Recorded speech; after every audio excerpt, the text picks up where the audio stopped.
ኦሪት ዘዳግም ምዕራፍ 6 ታላቁ ትእዛዝ። ልትወርሷት የምትገቡባት ምድር ታደርጉት ዘንድ አምላካችሁ እግዚአብሔር እንዳስተምራችሁ ያዘዘው ትእዛዝና ሥርዓት ፍርድም ይህ ነው።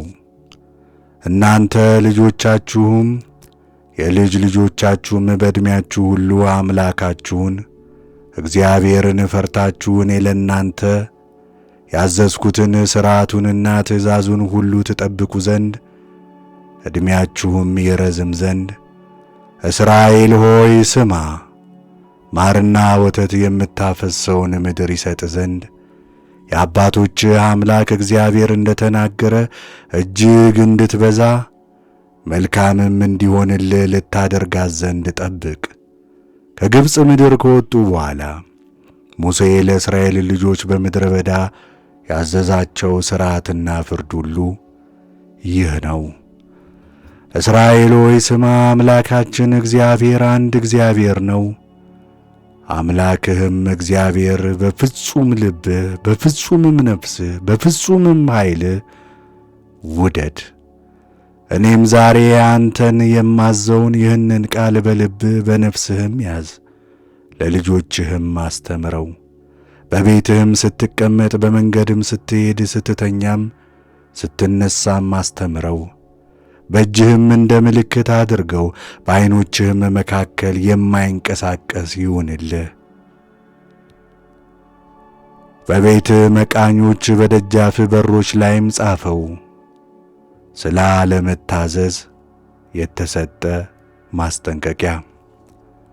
አምላክ እግዚአብሔር ለአንተ ሊሰጣት ለአባቶች ለአብርሃምና ለይስሐቅ ለያዕቆብ ወደ ማለላቸው ምድር በገባህ ጊዜ ያልሠራሃቸውን ታላላቅና መልካም ከተሞች፣ ያልሞላሃቸውን ሀብትን የሞሉ ቤቶች፣ ያልማስሃቸውን የተማሱ ጉድጓዶች፣ ያልተከልሃቸውን የወይንና ወይራ በሰጠህ ጊዜ፣ በበላህና በጠገብክ ጊዜ፣ ከግብፅ ምድር ከባርነት ቤት ያወጣህን እግዚአብሔር እንዳትረሳ ተጠንቀቅ።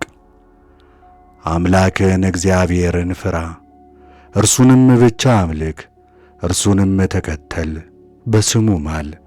በዙሪያችሁ ያሉ አሕዛብ የሚያመልኳቸውን ሌሎች አማልክት አትከተሉ። በመካከልህ ያለው አምላክህ እግዚአብሔር ቀናተኛ አምላክ ነውና የአምላክህ እግዚአብሔር ቁጣ እንዳይነድድብህ ከምድር ፊት እንዳትጠፋም ተጠንቀቅ። በፈተና ቀን እንደ ፈተንኸው አምላክህ እግዚአብሔርን አትፈታተነው። ለአንተ ያዘዘውን የአምላክህን የእግዚአብሔርን ትእዛዝ ምስክሩንም ሥርዓቱንም አጥብቀህ ጠብቅ። መልካምም ይሆንልህ ዘንድ እግዚአብሔርም ለአባቶች ወደ ማለላቸው ወደ መልካሚቱ ምድር ገብተህ እርሷን ትወርስ ዘንድ በእግዚአብሔር ፊት ቅኑንና መልካሙን አድርግ። እግዚአብሔር እንደ ተናገረ ጠላቶችህን ሁሉ ከፊትህ ያሳድድልህ ዘንድ። ነገ ልጅህ አምላካችን እግዚአብሔር ያዘዛችሁ ምስክርና ሥርዓት ፍርድስ ምንድነው ብሎ በጠየቀህ ጊዜ አንተ ልጅህን በለው፣ በግብፅ የፈርዖን ባሪያዎች ነበርን። እግዚአብሔር በጽኑ እጅ በተዘረጋችም ክንድ ከዚያ አወጣን።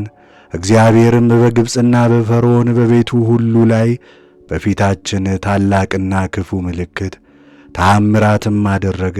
ለአባቶቻችን ወደ ማለላቸው ምድር ያገባንና እርሷን ይሰጠን ዘንድ እኛን ከዚያ አወጣን። እንደ ዛሬም በሕይወት እንዲኖረን ሁል ጊዜም መልካም እንዲሆንልን አምላካችንን እግዚአብሔርን እንፈራ ዘንድ ይህችን ሥርዓት ሁሉ እናደርግም ዘንድ እግዚአብሔር አዘዘን።